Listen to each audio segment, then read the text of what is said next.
No one expected the king of country to do this in public. George Strait leaves entire restaurant in tears with an unexpected gesture for his wife of over 50 years. The morning sun cast long shadows across the sprawling Texas ranch as Norma Strait stood at the kitchen window, watching her husband of 54 years adjust his favorite black cowboy hat before heading out to check on the cattle. At 71 years old, she still felt her heart skip a beat when she looked at George. The same gentle smile that had captured her attention in high school still had the power to make her feel like that 16-year-old girl who had fallen in love with a boy who carried dreams bigger than the endless Texas sky. Today marked their 54th wedding anniversary, and Norma had learned long ago not to expect grand gestures. Fame had taught them both the value of quiet moments, stolen away from the spotlight that had followed George throughout his legendary career. She was perfectly content with their tradition of a simple lunch at their favorite restaurant in Nashville, followed by an evening on the porch, sharing memories and watching the stars appear one by one. George had been acting differently for the past week, though. She caught him whispering into his phone late at night, and yesterday she had found him in his office, staring at old photo albums with an expression she couldn't quite read. When she asked about it, he simply kissed her forehead and said he was feeling nostalgic. After more than 5 decades together, Norma knew when her husband was planning something, but she also knew better than to pry. George Strait had always been a man of surprises, though they had become fewer and gentler as the years passed. The drive to Nashville that afternoon was filled with comfortable silence and the soft melodies of classic country music playing through the radio. George held her hand as he drove, his thumb tracing gentle circles on her palm in the same way he had done since their teenage years. The gesture was so familiar, so deeply ingrained in their relationship, that Norma barely noticed it anymore. Yet today, something felt different about his touch. There was an energy there, a nervous excitement that reminded her of the young man who had once serenaded her under the moonlight, with nothing but an old guitar and a heart full of hope. Before we continue with this incredible love story, I want to take a moment to connect with all of you amazing viewers who make this channel possible. If you're enjoying George and Norma's journey so far, please consider subscribing to our channel and hitting that notification bell. I'd love to hear from you in the comments below. Tell us about your own love stories, or simply let us know where you're watching from around the world. Your engagement means everything to us, and it helps us continue bringing you these heartfelt stories that celebrate the power of enduring love. The Southern restaurant had been their sanctuary for over 20 years. Tucked away from the main tourist areas of Nashville, it offered the kind of privacy that had become precious to them. The staff knew them well enough to provide excellent service without the fuss that sometimes accompanied George's presence in more public venues. As they walked through the heavy wooden doors, Norma breathed in the familiar scent of bourbon-glazed salmon and fresh bread that had become associated with their most cherished celebrations. Their usual table by the window overlooked a small garden where magnolia trees bloomed in spectacular white and pink displays during the spring. Even now, in the cooler months, the view provided a peaceful backdrop for intimate conversation. The maitre d' James greeted them with his customary warmth, leading them to their reserved spot, with the kind of discretion that came from years of serving celebrities who valued their privacy above all else. "Mrs. Strait, you look absolutely radiant today," James said as he pulled out her chair. "And Mr. Strait, I believe we have that special bottle of wine you requested last week ready for you." Norma glanced at George with raised eyebrows.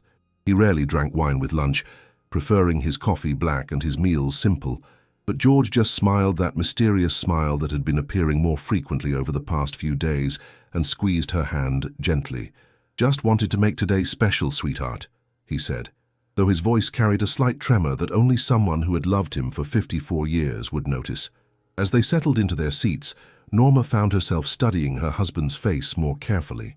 The lines around his eyes told stories of laughter shared during good times and tears shed during the difficult ones. She could read the history of their life together in every weathered feature, the scar above his left eyebrow from a childhood accident, the way his smile tilted slightly to the right when he was genuinely happy, the gentle gray that had gradually replaced the rich brown of his hair. George seemed unusually nervous, his fingers drumming against the white tablecloth in a rhythm that reminded her of the songs he used to practice late into the night when he was still dreaming of making it big in the music industry. Back then, she would sit on their tiny apartment couch, listening to him work through melodies and lyrics, never doubting for a moment that the world would eventually recognize the talent she had fallen in love with. The waiter approached with menus, but George waved them away. "We'll have our usual, please," he said, though his attention seemed focused on something beyond Norma's shoulder. She turned slightly to see what had captured his interest, but the restaurant appeared normal. Other couples enjoying their meals, the soft murmur of conversation mixing with the gentle jazz music that always played in the background. "George, you're making me nervous," Norma said with a gentle laugh. "You're acting like you did before you proposed, all jittery and secretive." The mention of his proposal brought a genuine smile to George's face, and for a moment, the nervous energy seemed to settle. He reached across the table and took both of her hands in his thumbs once again tracing those familiar circles on her palms. "Do you remember what I told you that night?" he asked, his voice soft with memory. "You told me a lot of things that night," Norma replied, though she knew exactly which words he was referring to. "I told you that loving you was the easiest thing I'd ever done, and that I wanted to spend every day for the rest of my life proving that you made the right choice in saying yes." Norma felt tears prick at the corners of her eyes. Even after all these years, George still had the ability to make her feel like the most cherished woman in the world. Their love story hadn't been without its challenges: the demanding tour schedules, the loss of their daughter Jennifer in that devastating car accident, the pressures of fame that had threatened to pull them apart more than once. But through it all, they had held on to each other with a determination that had only grown stronger with time. "I remember," she whispered, her voice thick with emotion, "and you've kept that promise every single day." George's smile grew wider, and some of the nervous energy returned to his expression. He glanced around the restaurant again, and this time Norma was certain he was looking for something specific, or someone. The thought sent a flutter of curiosity through her chest. What exactly was her husband planning? Their appetizers had just arrived when Norma noticed the young woman at the table near the entrance pointing in their direction. She was speaking animatedly to her companion, a man about the same age, and both kept glancing over with barely contained excitement. Norma's heart sank slightly. She recognized the look. It was the same expression fans had worn for decades whenever they spotted George in public. While she had learned to accept this aspect of their life, today felt different. Today was supposed to be theirs alone. The woman stood up first, her chair scraping against the hardwood floor with enough force to draw attention from other diners. She smoothed down her dress and took a deep breath before approaching their table, her companion trailing behind with a mixture of excitement and apprehension on his face. Norma instinctively straightened in her chair, putting on the gracious smile she had perfected over the years, warm enough to be kind, but reserved enough to maintain boundaries. "Excuse me," the woman said, her voice pitched higher than normal with nervous energy. "I'm so sorry to interrupt your meal, but I just had to tell you, Mr. Strait, that your music saved my marriage. When my husband and I were going through our roughest patch 5 years ago, we went to your concert in Dallas, and hearing you sing I Cross My Heart reminded us why we fell in love in the first place." George's expression softened immediately. Despite his desire for privacy, he had never been able to turn away someone who shared how his music had touched their life. It was this genuine connection with his fans that had made him a legend, but it was also the thing that made simple pleasures, like anniversary lunches, increasingly complicated. "That's very kind of you to say," George replied, his voice carrying the same warmth that had made millions of people feel like he was singing directly to them. "I'm glad the music helped you both find your way back to each other." The woman beamed at his response, and Norma could see the request for a photo forming in her eyes before she even opened her mouth. "Would it be possible? I mean, I know you're having dinner and all, but could we maybe get a quick picture? My sister in Oklahoma will never believe I met you without proof." Norma felt her shoulders tense slightly. She glanced at George, who was already beginning to push back his chair with the resigned politeness of someone who had navigated this situation thousands of times before. The movement caused a small commotion at nearby tables as other diners began to realize who was sitting among them. A murmur of recognition spread through the restaurant, like ripples on a pond. "Of course," George said, standing and adjusting his jacket. "But perhaps we could do this near the entrance. I'd hate to disturb the other folks trying to enjoy their meals." As they moved toward the front of the restaurant, Norma watched more heads turn in their direction. She remained seated, as had become their unspoken protocol over the years.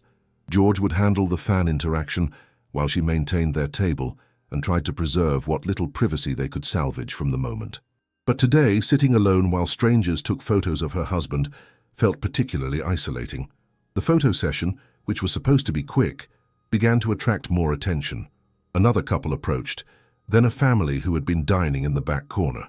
Within minutes, George found himself surrounded by a small group of admirers, each with their own story about how his music had impacted their lives. Norma could hear fragments of their conversations, a father talking about dancing to Amarillo Morning at his daughter's wedding, a woman sharing how Troubadour had given her strength during her battle with cancer. Each story was genuine and heartfelt, and Norma knew that George was truly moved by them, but she also knew that this was exactly what he had been trying to avoid today. She watched as his posture became slightly more rigid, his smile a fraction less natural.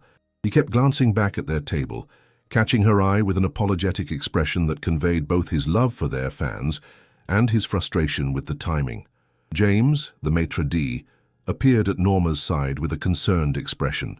"Mrs. Strait, would you like me to intervene? I can redirect them to our private dining area and ensure you and Mr. Strait can finish your meal in peace." Norma considered the offer for a moment. Part of her wanted to say yes, to reclaim their anniversary celebration from the well-meaning strangers who had inadvertently hijacked it. But she also knew that George would feel guilty for cutting short these interactions, especially when the fans were being respectful and sharing such personal stories. "Not yet," she said quietly. "Let's give him a few more minutes." But those few minutes stretched into 15, then 20. More diners noticed the gathering near the entrance and began to whisper among themselves. Some pulled out their phones to take photos from a distance, and Norma could feel the atmosphere of the restaurant shifting from intimate and relaxed to charged with celebrity excitement. Their quiet anniversary lunch was transforming into an impromptu fan event. George finally excused himself from the group and returned to their table, his face flushed with a mixture of embarrassment and genuine appreciation for the fans' kindness. He slumped into his chair and reached for Norma's hand immediately. "I'm so sorry, sweetheart," he said, his voice heavy with regret. "I tried to keep it short, but that couple drove all the way from Arkansas just hoping to catch a glimpse of us, and the woman with the cancer story." He trailed off, shaking his head. "This isn't how I wanted today to go." Norma squeezed his hand reassuringly. "I know you can't turn away from stories like that. It's one of the reasons I fell in love with you. Your heart is too big for your own good sometimes." Despite her understanding words, George could see the disappointment in her eyes.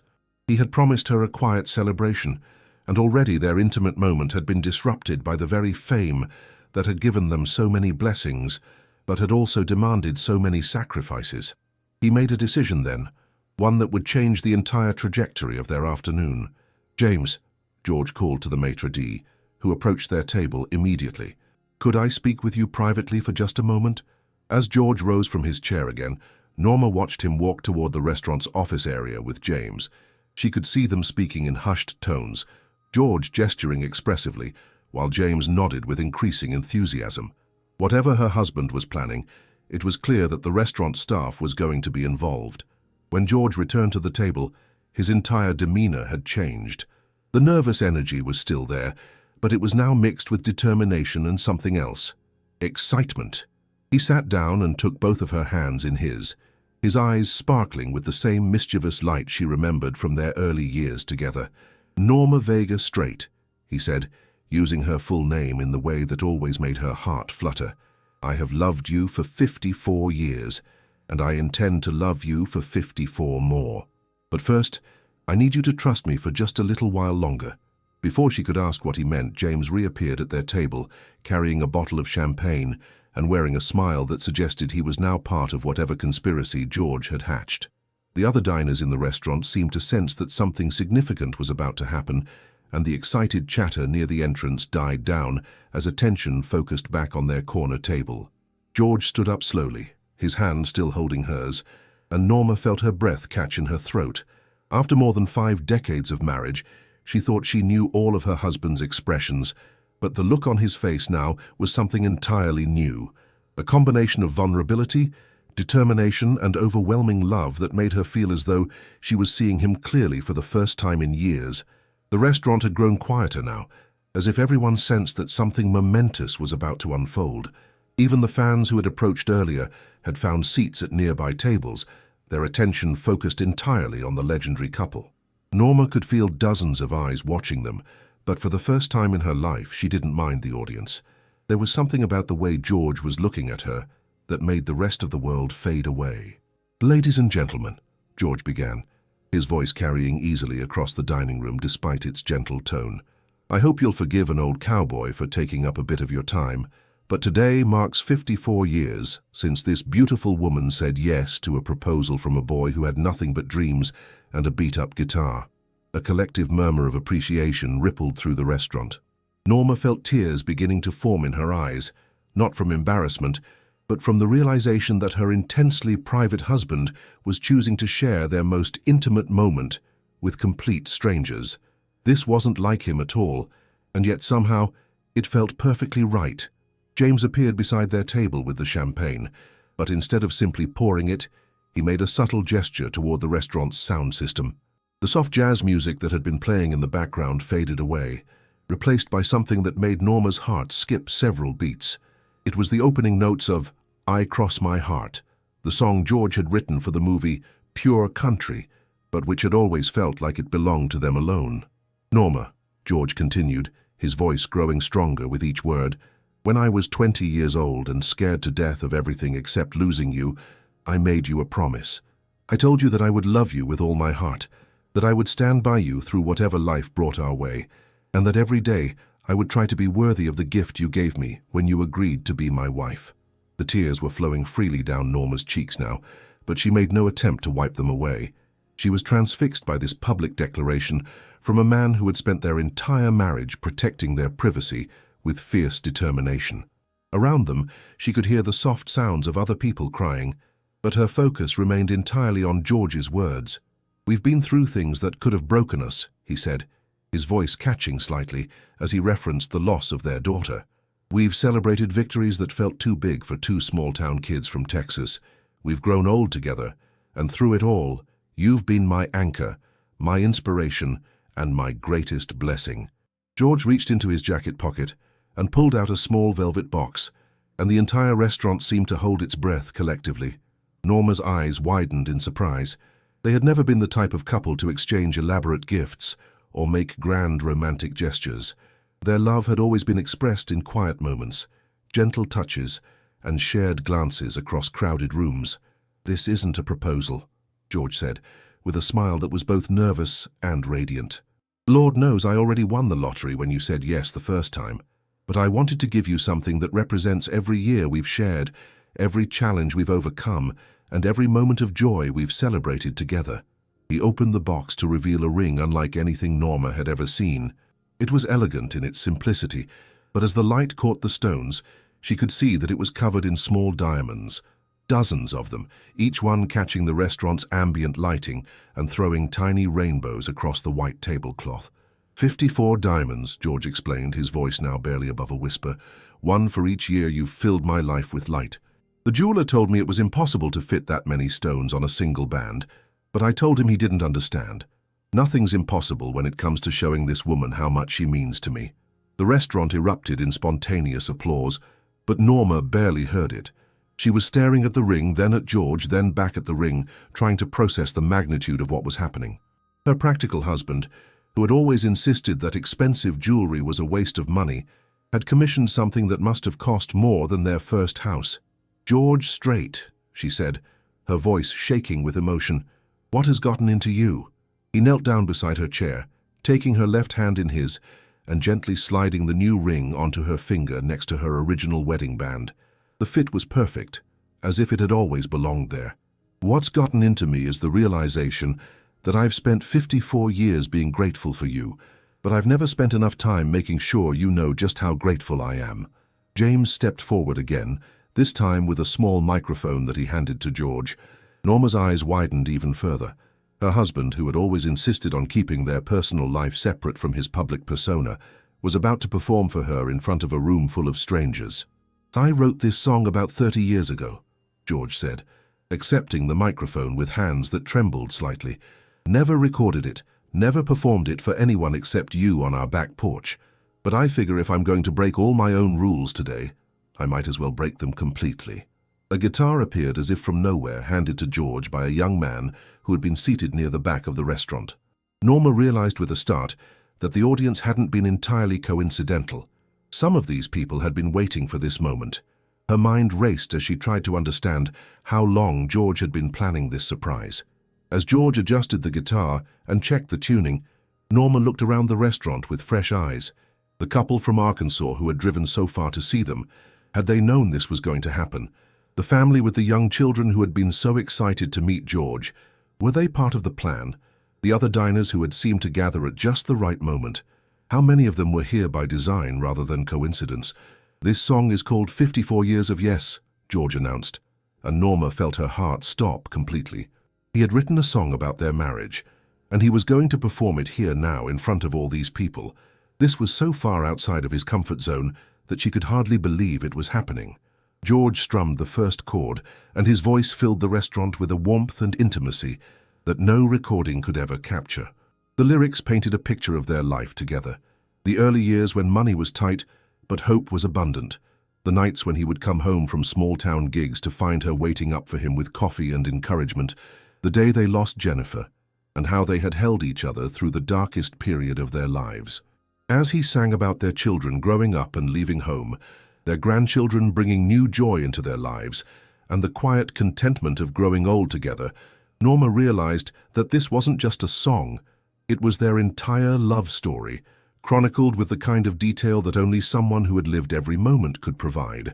The restaurant had fallen into complete silence, except for George's voice and guitar. Even the kitchen staff had stopped their work to listen. Norma could see waiters and busboys standing in doorways, tears in their eyes, as they witnessed this extraordinary moment of love and devotion. When the song ended, the silence stretched for several heartbeats before the entire restaurant exploded into applause. People were standing, crying, cheering, and calling out words of congratulation, but Norma only had eyes for George, who was setting down the guitar and looking at her with an expression of such pure love that it took her breath away. "How long have you been planning this?" she asked, her voice barely audible over the continued applause. George smiled and helped her to her feet so he could hold her properly. "About 6 months," he admitted. "Ever since I realized that I'd never properly thanked you for choosing to build a life with someone whose job required you to share him with the world. You deserved a moment when the world could see how much you mean to me." As they embraced in the center of the restaurant, surrounded by the cheers and tears of complete strangers who had been moved by their love story, Norma felt something shift inside her chest. For 54 years, she had been content to love George quietly, to support his career from the shadows, to be the steady foundation that allowed him to soar. But today, he had chosen to shine the spotlight on her, to make her the star of their story. The applause was beginning to die down when Norma noticed movement near the restaurant's back entrance. The door opened slowly, and her breath caught in her throat as she recognized the first person to walk through. It was their son, Bubba, looking handsome in his best suit and carrying a single red rose. Behind him came their daughter-in-law, then their grandchildren, all of them dressed in their finest clothes and each carrying a rose of their own.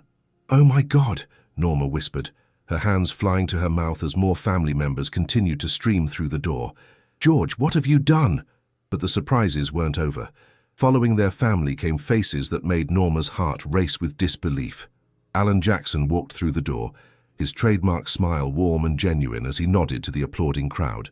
Behind him came Miranda Lambert, looking elegant in a simple black dress, and Brad Paisley, who caught George's eye and gave him a thumbs up that spoke of careful planning and shared secrets. "How is this possible?" Norma asked, turning to look at her husband with wonder and amazement. "How did you get all these people here without me knowing?" George's smile was both proud and sheepish. "Well, it turns out that when you tell people you want to do something special for the woman who stood by you for 54 years, they're pretty willing to help make it happen. These folks have all been inspired by our story over the years, and they wanted to be part of celebrating it. The restaurant had transformed into something magical. What had started as an intimate anniversary lunch had become an impromptu celebration of enduring love, with some of country music's biggest stars serving as witnesses to George and Norma's extraordinary bond. The other diners, those who truly had been there by coincidence, looked on in amazement, many of them recording the moment on their phones while wiping tears from their eyes. Alan Jackson approached first, his presence commanding the room even in this intimate setting. "Mrs. Strait," he said, offering his rose to Norma with a gallant bow. "George told us we were coming to witness the greatest love story in country music, but I think he undersold it. What we've seen here today is the greatest love story, period." Norma accepted the rose with trembling hands, still struggling to process the magnitude of what was happening. "Alan, I can't believe you came all this way for this." "Ma'am," Alan replied with genuine warmth, "George Strait doesn't ask for favors often. When he called and said he wanted to do something to honor the woman who made his career possible, there wasn't a person he contacted who didn't immediately say yes." Miranda Lambert stepped forward next, her own rose extended toward Norma. "Mrs. Strait, I've been married twice, and both times I thought I understood what love was supposed to look like. But watching you and George together all these years, seeing how you've supported each other through everything, that's taught me what real partnership looks like." The emotion in Miranda's voice was genuine, and Norma could see tears glistening in the younger woman's eyes. "Honey, marriage isn't about the good times," Norma said softly. "Anyone can love someone when everything's going well. It's about choosing to love them when things get hard, when life doesn't go according to plan, when you have to forgive each other for being human." Brad Paisley approached with his characteristic warmth, but his usual joking demeanor was replaced by something more serious. "Mrs. Strait, George has been a mentor to all of us, but he's always said that everything he knows about love, he learned from you. Watching him plan this over the past few months, the care he put into every detail, the way his whole face would light up when he talked about surprising you, it's been an education in what devotion really looks like." One by one, each family member and friend approached Norma with their rose and their own words of love and appreciation. Their grandchildren, ranging in age from 8 to 25, each shared memories of watching their grandparents' relationship and how it had shaped their own understanding of love. Their son Bubba, normally a man of few words like his father, spoke eloquently about growing up in a house where love was demonstrated daily through small acts of kindness and unwavering support. As the roses accumulated in Norma's arms, creating a bouquet more beautiful than any professional arrangement, she began to understand the true scope of George's planning. This hadn't been a spur-of-the-moment decision or even a recent inspiration. He had been orchestrating this moment for months, reaching out to everyone who had been touched by their love story, coordinating schedules, and somehow managing to keep it all secret from her. "There's one more surprise," George said quietly, taking her hand again. "I know how much you've missed performing." Norma's eyes widened. Before their marriage, she had been a talented singer in her own right, performing at local venues around Texas. But when George's career began to take off and they started their family, she had gradually stepped away from music to focus on supporting his dreams and raising their children. It had been decades since she had sung publicly, and the thought both thrilled and terrified her. "George, I haven't sung in front of people in 30 years, she protested, but her voice carried more excitement than genuine objection. "I know," he said gently, "but I also know that you still sing when you think no one's listening. I hear you in the kitchen, in the garden, humming our old favorites. And I thought maybe, just maybe, you might want to sing with me today." The guitar that had been used for George's performance was still nearby, and he picked it up again, his fingers finding the familiar chords of a song that had special meaning for both of them.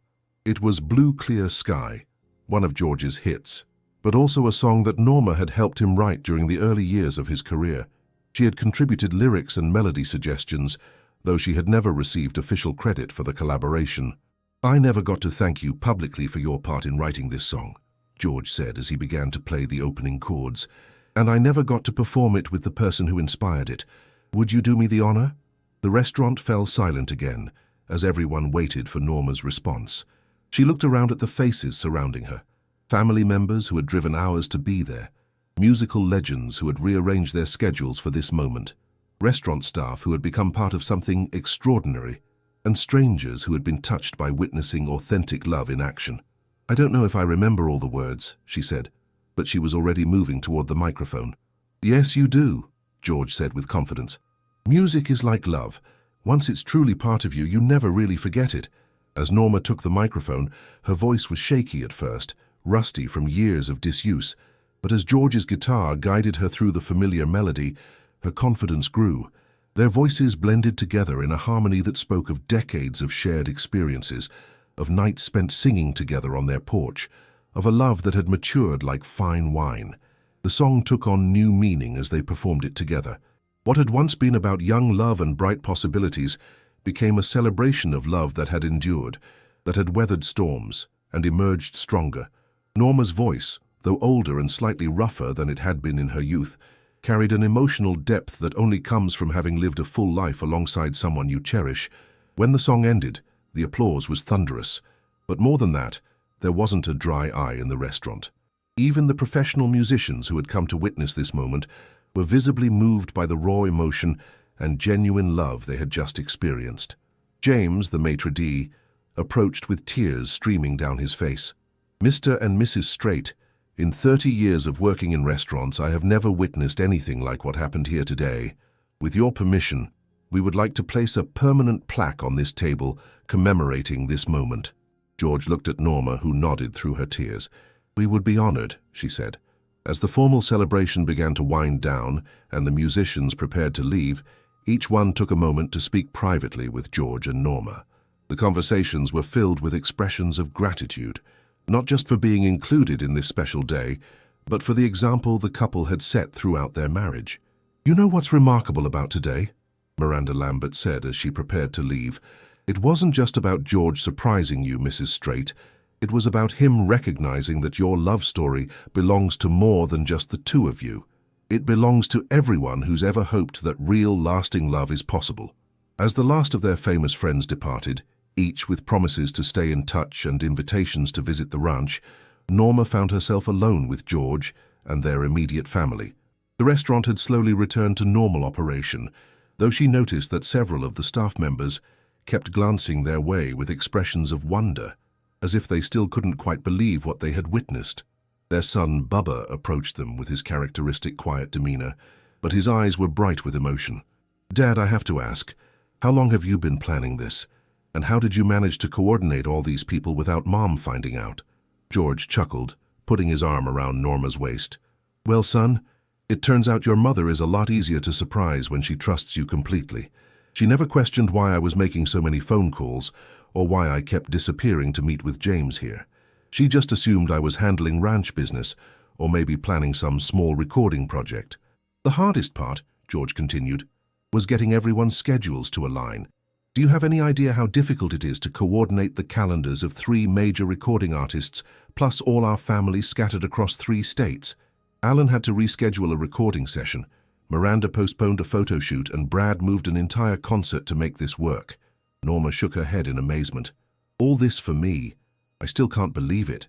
Not just for you," their daughter-in-law Jennifer said softly. "For both of you, for what you represent.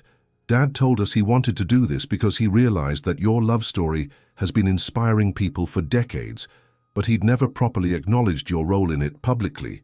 Their youngest grandson, Tyler, who had just turned 18, stepped forward with a shy smile. "Grandma, can I tell you something? When I was having trouble with my girlfriend last year, Mom told me to watch how Grandpa treats you. She said if I could learn to love someone the way he loves you, I'd never have relationship problems." The simplicity and honesty of Tyler's words hit Norma harder than all the elaborate speeches from the celebrities. This was what mattered most, not the public recognition or the grand gestures, but the way their love had created a template for the younger generations in their family. "What did you learn?" Norma asked, genuinely curious about her grandson's perspective. Tyler thought for a moment before answering. "I learned that love isn't just about the big moments. It's about the way Grandpa still opens car doors for you, how he always makes sure you have the comfortable chair, how he listens when you talk about your garden, even though he couldn't care less about flowers. It's about choosing to be kind to each other every single day, even when you're tired or stressed or dealing with hard things." George felt his chest swell with pride. This young man had understood something that many people spent their entire lives trying to figure out. "Your grandmother taught me all of that," he said. "I was just a stubborn country boy who thought love was about grand gestures and dramatic declarations. She showed me that real love lives in the details."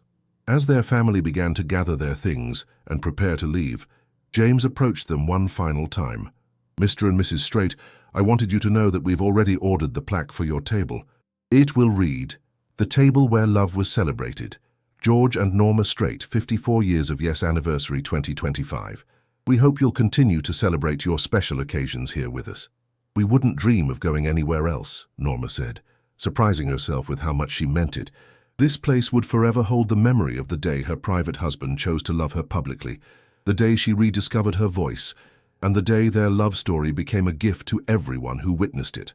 As they walked toward the restaurant's exit, George stopped suddenly and turned to face the dining room. Many of the other patrons were still there, and several looked up expectantly when they noticed him pause. "Folks, I just wanted to say one more thing," George announced, his voice carrying easily across the room. "What happened here today was special, and you were all part of it. But I hope you'll remember that every one of you has your own love story worth celebrating. Don't wait 54 years to tell the people you love how much they mean to you. Don't save the grand gestures for special occasions. Life is short and love is precious, and the people who matter to us deserve to know it every single day." The spontaneous applause that followed was warm and heartfelt, but more than that, Norma could see people turning to their own companions with new appreciation.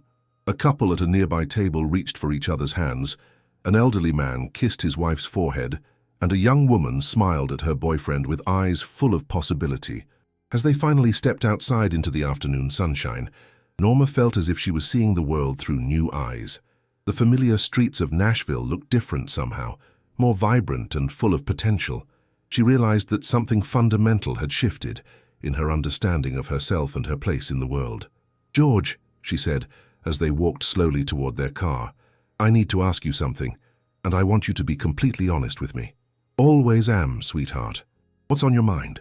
Today felt like more than just an anniversary celebration. It felt like you were saying goodbye to something. "Are you planning to retire from touring completely?" George stopped walking and turned to face her, his expression serious but peaceful. "I've been thinking about it," he admitted. "I'm 73 years old, Norma. I've had the most incredible career any musician could ask for. But watching you today, seeing how happy you were to sing again, hearing our grandson talk about learning love from watching us, it made me realize that there are other ways to leave a legacy." He took her hands in his, the new ring catching the afternoon light. "I want to spend whatever time we have left really living, not just surviving between tour dates. I want to travel with you to all those places we always said we'd visit someday. I want to teach Tyler how to play guitar and help our granddaughter plan her wedding. I want to wake up every morning in our own bed, next to my wife, without having to check a calendar to remember what city I'm supposed to be in." Norma felt tears welling up again, but these were different from the emotional tears she had shed inside the restaurant. These were tears of relief, of joy, of anticipation for a future that had suddenly opened up before them like a vast, unexplored landscape. "And," George continued with a mischievous grin, "I want to help my wife get back into music if she's interested, because hearing you sing today reminded me of why I fell in love with you in the first place. It wasn't just your voice, though. That's always been beautiful. It was the way music moves through you, the way you can take a simple melody and fill it with so much emotion that it becomes something transcendent." They reached their car, but neither made a move to get in. The afternoon was too beautiful, the moment too perfect to rush through. Norma leaned against the passenger door and looked at her husband, really looked at him, taking in the lines around his eyes that spoke of years of laughter, the slight stoop in his shoulders that came from decades of performing, the hands that had written countless songs and held her through every joy and sorrow. "You know what I realized today," she said. "For 54 years I thought I was supporting your dreams. But you were actually supporting mine too. You just did it so quietly, so naturally that I didn't even notice. Every time you asked for my opinion on a song, every time you credited me with inspiring your music, every time you chose to come home instead of staying on the road longer, you were nurturing the part of me that needed to create, even when I had convinced myself that I was content just to be your wife and the mother of your children." George opened the car door for her, a gesture he had performed thousands of times, but which felt newly significant after Tyler's observation about the importance of everyday kindness. As she settled into her seat, he leaned down and kissed her forehead with the same tenderness he had shown on their first date. "So what happens now?" Norma asked as George started the engine. "Now we go home," he said simply. "We sit on our porch. We call our kids to tell them how proud we are of the people they've become, and we start planning the next 54 years. As they drove through the streets of Nashville toward home, Norma reflected on the extraordinary day they had just experienced. What had started as a simple anniversary lunch had become something much larger, a public declaration of enduring love, a celebration of partnership, and a reminder that the most powerful force in the world is two people who choose to face life together. The story of George and Norma Strait's 54th anniversary would be told and retold in the years to come. Videos of George's surprise performance would go viral on social media, inspiring countless other couples to celebrate their own love stories with renewed appreciation. The song he had written for Norma would eventually be recorded and become one of his most beloved tracks, with all proceeds donated to organizations supporting marriage counseling and family therapy. But perhaps most importantly, their example would continue to ripple outward, touching the lives of people they would never meet, reminding the world that in an age of quick divorces and casual relationships, some love stories are built to last a lifetime and beyond. As the sun set over their Texas ranch that evening, George and Norma Strait sat on their porch swing, hands intertwined, watching the stars appear one by one in the vast sky above them. The new ring on Norma's finger caught the moonlight, its 54 diamonds sparkling like captured starlight, each one a promise kept, a year celebrated, a love story that would inspire generations to come.